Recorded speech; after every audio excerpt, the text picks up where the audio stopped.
What if you could have more energy, think more clearly, and feel less achy in just 1 week? This isn't about a magic pill or some complicated diet. It's about a simple, powerful reset.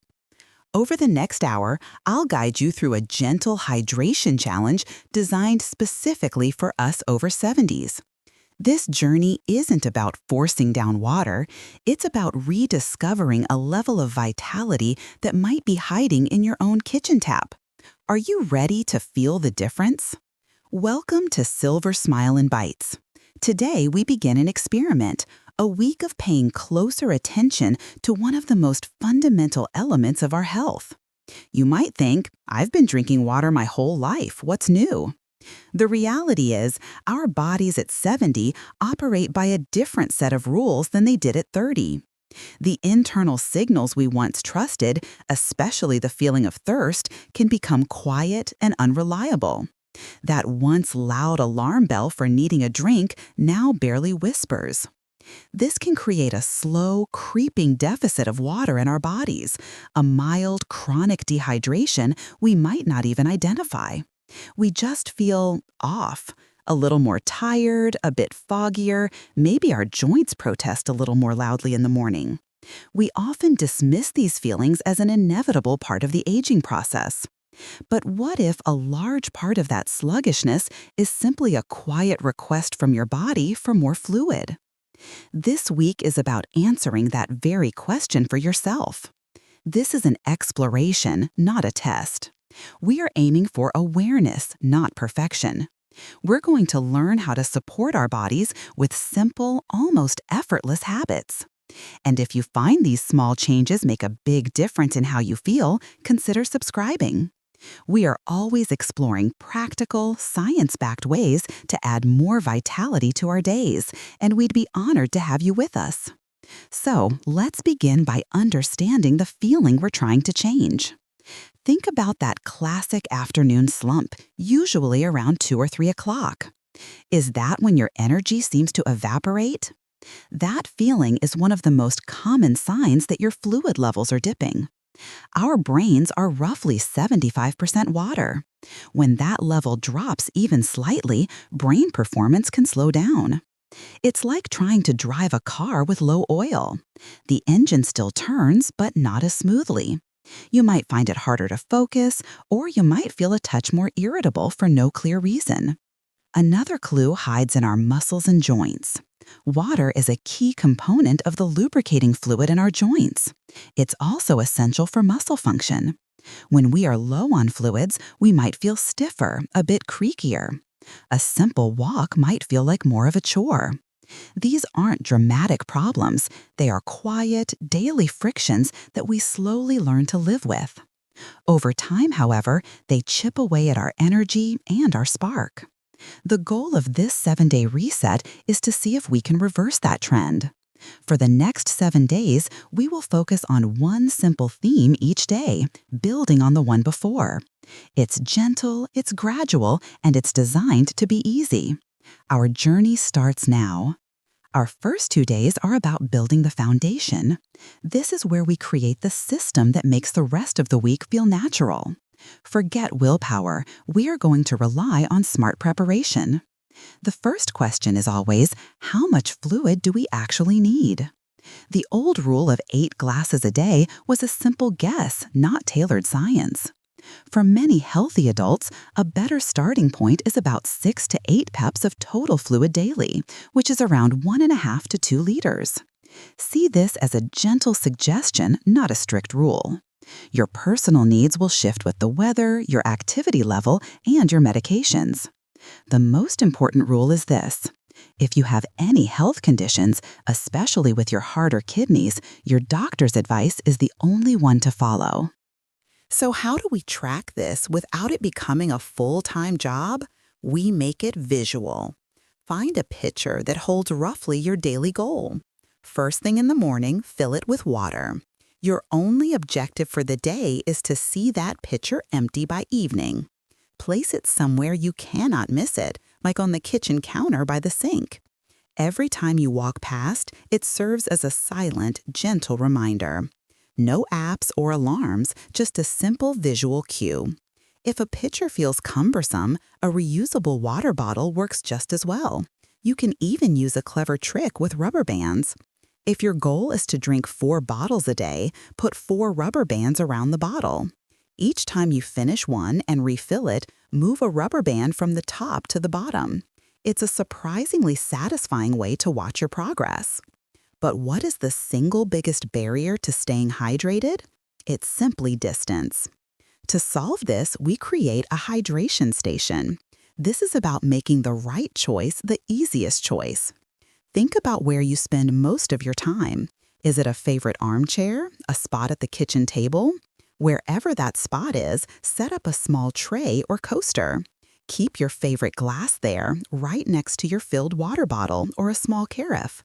If the water is within arm's reach, you are dramatically more likely to take a sip without even thinking.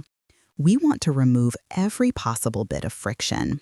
We eliminate the need to think, I should get some water, then get up, walk to the kitchen, find a glass, and fill it.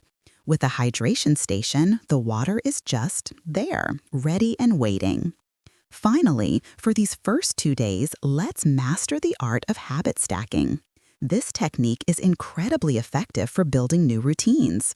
You simply link the new habit, drinking water, to an existing habit you already perform automatically. Think about your day.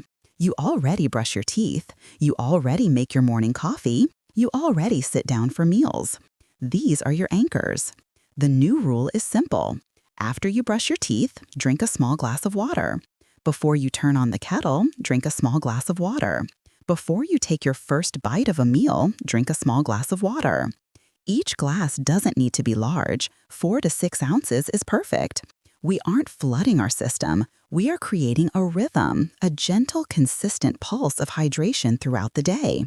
Your task for day 1 and 2 is to set up your visual cue, the pitcher or the bottle, and pick just 2 existing habits to stack your water drinking onto. That's it. We are building the scaffolding for a healthier habit, one simple step at a time. With our foundation in place, we move into days 3 and 4. The theme now is all about making hydration enjoyable. Let's face it, if something feels like a chore, we won't stick with it for long. The most common complaint about hydration is that water is just plain boring. So our mission is to transform it from a bland necessity into a delightful treat. We are going to become masters of infusion. This sounds elegant, but it is one of the easiest things you can do. All you need is your pitcher of water and a few simple ingredients you likely already have. Let's start with the classics. Slice up a lemon or a lime and drop the slices into your pitcher. The citrus brightens the water, giving it a clean, crisp taste. Another wonderful combination is cucumber and mint. Thinly slice some cucumber and add a handful of fresh mint leaves. This creates a cool, spa-like flavor that feels incredibly refreshing, especially on a warm day. But why stop there? Don't be afraid to experiment. Slices of orange with a few thin slivers of fresh ginger can create a warming, zesty drink. A handful of berries, like raspberries or strawberries, can add a hint of sweetness and a beautiful blush of color. You simply add your chosen ingredients to the pitcher in the morning and let them gently flavor the water throughout the day. This one simple step can completely change your relationship with water. It becomes something to look forward to, a small, healthy pleasure in your day. But what if I told you that you don't have to drink all your water? A significant portion of it can be eaten. This concept is a true game changer. Many fruits and vegetables are packed with water, along with essential vitamins and minerals. For days 3 and 4, our goal is to consciously add 1 high-water food to at least 2 of our meals. Let's look at some of the hydration superstars. At the top of the list is the humble cucumber, which is about 96% water. Slicing one up for a snack is one of the easiest ways to boost your fluid intake. Celery is next at 95% water. It's crunchy, satisfying, and a great vehicle for a little peanut butter or hummus. Lettuce, especially iceberg, also clocks in around 96% water. Building your lunch around a large fresh salad is a fantastic strategy. We can't forget the fruits. Watermelon is famously hydrating at about 92% water, and it feels like a genuine treat. Strawberries are also a wonderful choice at 91% water, perfect for adding to oatmeal or yogurt. Even cantaloupe is a powerhouse with about 90% water content. The key is to see your food as a source of fluids. Are you making a sandwich for lunch? Add a few slices of fresh tomato and a large leaf of lettuce. Are you reaching for an afternoon snack? Choose a juicy orange instead of a handful of dry crackers. This isn't about a radical diet change, it's about making small strategic additions.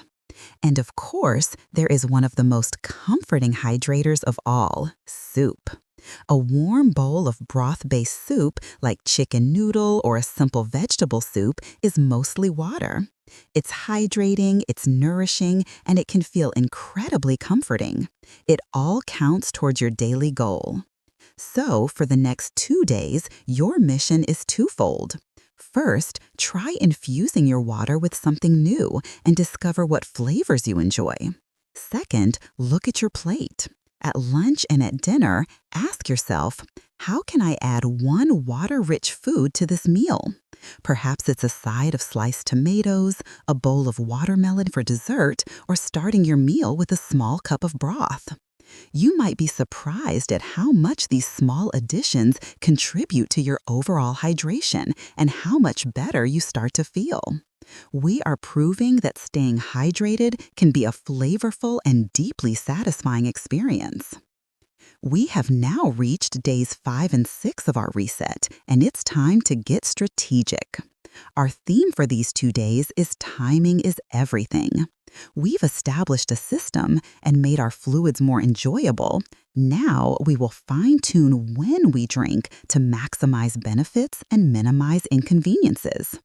One of the biggest hurdles to proper hydration for many of us is the fear of disrupting our sleep. Having to get up multiple times during the night to use the bathroom is a real concern, and it often leads people to avoid drinking fluids, especially in the evening. This creates a vicious cycle. You drink less to avoid waking up, but then you risk becoming dehydrated, which contributes to feeling tired and sluggish the next day. But what if there was a way to hydrate fully and sleep soundly? The secret lies in a concept called hydration tapering. The idea is simple. We front-load our fluid intake. We aim to consume the majority of our daily fluids in the morning and early afternoon, and then we gradually taper off as evening approaches. Think of your day as a gentle slope. You start strong, then ease your way down. A powerful way to begin is by making a glass of water one of the very first things you do upon waking. Your body has gone many hours without any fluid, so it's in a natural state of mild dehydration. A glass of water first thing helps to rehydrate your system, kickstart your metabolism, and can even help clear some of that morning brain fog. It's a fantastic way to set a positive tone for the entire day.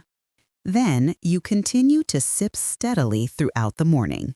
Have a glass with your breakfast. Keep your water pitcher nearby and take small sips as you go about your morning routine. A good goal is to have about half of your daily total consumed by lunchtime. Continue drinking through the early afternoon.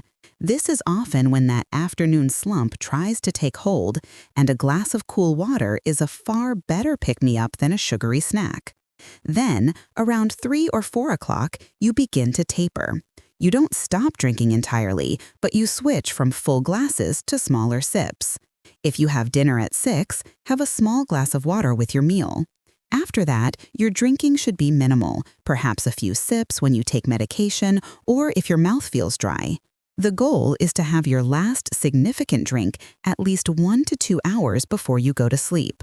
This gives your body ample time to process the fluid, so you're far less likely to be woken by a full bladder in the middle of the night. This timing strategy can have other benefits as well. Have you ever felt overly full or bloated after drinking a large glass of water with a meal? Some people find that drinking a glass of water about 30 minutes before a meal can actually improve digestion. It prepares your stomach for the food to come and can also help you feel fuller, which may help prevent overeating. It's a small timing shift that can make a big difference in your comfort. So, for days 5 and 6, your task is to practice hydration tapering. Make that morning glass of water a non-negotiable part of your routine. Be mindful of drinking steadily throughout the day and then consciously reduce your intake as evening approaches. Pay attention to how this affects your sleep. You might just discover you sleep more soundly, waking up feeling more rested and, paradoxically, better hydrated than before. You are learning to work with your body's natural rhythms. And now we arrive at day 7, the final day of our hydration reset.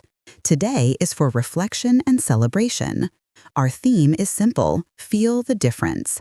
For the past 6 days, you have been gently and consistently giving your body one of its most essential resources.